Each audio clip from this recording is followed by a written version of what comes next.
Hello বন্ধুরা, welcome to simple cooking with Moumita.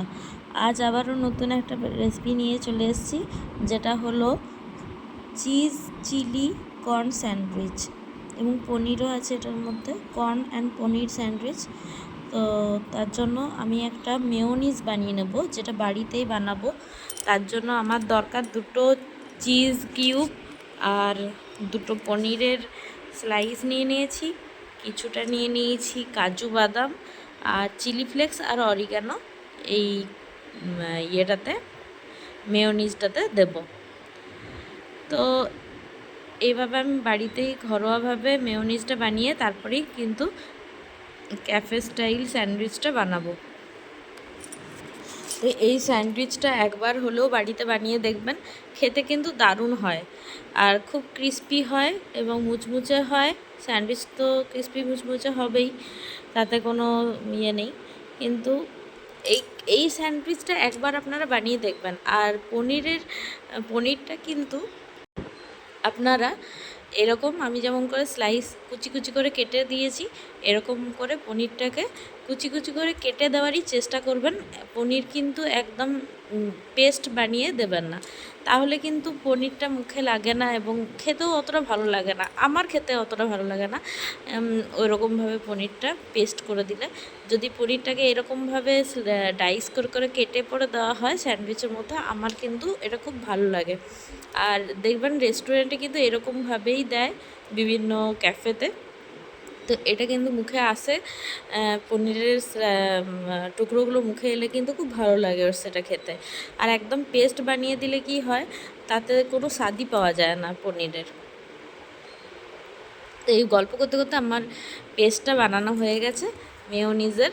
এরপর আমি যেগুলো কেটে রেখেছি, কর্ন, ক্যাপসিকাম, তারপর আমি একটু লেটুস পাতাও দিয়েছি, ধনে পাতা দিয়েছি, সব একসাথে আমি মিশিয়ে নিচ্ছি একটা বাটির মধ্যে। কত ছোট ছোট করে কেটেছি, এগুলো আমি কিন্তু হাতেই কেটে নিয়েছি, দেখতেই পাচ্ছেন। একটু ধনে পাতাও দিয়েছি, লেটুস শাকও দিয়েছি একটুখানি। এরপর সবগুলো একসঙ্গে একটা বাটির মধ্যে মিশিয়ে এর মধ্যে পরিমাণ মতো ওই যে মেয়োনিজটা বানালাম, ওই মেয়োনিজটা দিয়ে দেব। তার আগে সামান্য একটু টেস্টের জন্য লবণ দিয়ে দেবো। লবণটা কিন্তু আমাদের দেখে শুনে দিতে হবে, কারণ আমি যে মেয়োনিজটা বানিয়েছি তার মধ্যেও কিন্তু সামান্য পরিমাণ লবণ দিয়েছিলাম। একটু জিরে ধনে গুঁড়ো দিয়ে দিলাম অ্যাজ এ টেস্ট। আর দিয়ে দেবো এর মধ্যে একটু চাট মশলা। চাট মশলাটা কিন্তু অবশ্যই দেবেন, আর চাট মশলাটা দিলে কিন্তু লবণের পরিমাণটা একটু বুঝে শুনে দেবেন। তো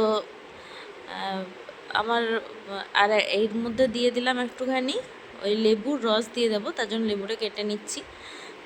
তো লেবুর রসটা দিলে একটু ট্যাঙ্গি ট্যাঙ্গি একটা ফ্লেভার আসে, ওটা খুবই ভালো লাগে।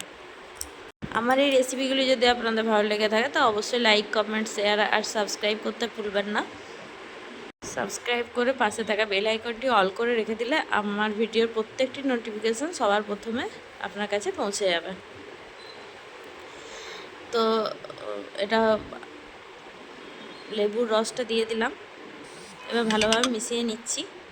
আর মিশিয়ে নেওয়া হয়ে গেলে দিয়ে দেবো ওই মেয়োনিজটা, বাড়িতে তৈরি করা মেয়োনিজটা। এই মেয়োনিজটা যে কোনো জিনিসে আপনারা ব্যবহার করতে পারেন, এটা কিন্তু খেতে খুবই ভালো লাগে। এমনি পাউরুটির মধ্যে এমনি শুধু শুধু বুলিয়েও কিন্তু খেলে ভালো লাগে। তো আপনারা অবশ্যই কিন্তু এই মেয়োনিজটা দিয়ে ট্রাই করতে পারেন। আর স্যান্ডউইচ, বার্গার এই সবেই কিন্তু এই মেয়োনিজটা দেওয়া যায়। আর আপনারা পিৎজাও যদি বানান বাড়িতে, এই মেয়োনিজটা কিন্তু পিৎজাতেও দেওয়া যায়। তো ভালোভাবে চামচের সাহায্যে মিশিয়ে তারপর আমি একটু হাতে করেও মেখে মিশিয়ে দিলাম। এরপর দিয়ে দিচ্ছি একটু সস, টমেটো সস, আর দিয়ে দিচ্ছি বাজারের কিনে আনা মেয়োনিজটা, এটাও সামান্য পরিমাণ একটু দিয়ে দিলাম। এটা আপনারা চাইলে নাও দিতে পারেন, না দিলেও কোনো অসুবিধা নেই। আমি যে বাড়িতে স্যান্ডউইচের জন্য যে মেয়োনিজটা বানিয়েছি, সেটাও কিন্তু শুধু সেটা দিয়ে খেলেও কিন্তু খুব ভালো লাগে। আর আমি কাজুর ব্যবহার করেছি, আপনারা চাইলে সেখানে আপনারা কাঠবাদামেরও ব্যবহার করতে পারেন, মানে আমন্ড বাদামের। এবার যে স্যান্ডউইচ বানানোর জন্য যে ব্রেডগুলো পাওয়া যায় সেগুলো বাজার থেকে কিনে নিয়ে চলে এসেছি।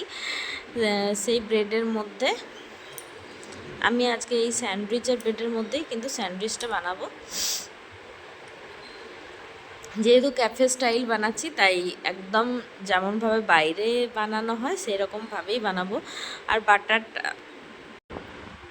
বাটারটা একটু কিছুক্ষণ আগে ফ্রিজ থেকে বের করে রাখবেন, যাতে পাউরুটির উপর বোলাতে সুবিধা হয়।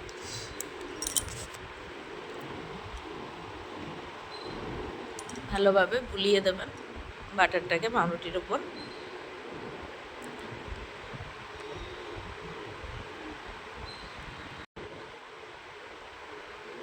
আপনার বাড়িতে কে কে এই স্যান্ডউইচটা বানিয়ে খেয়েছেন আমাকে অবশ্যই জানাবেন।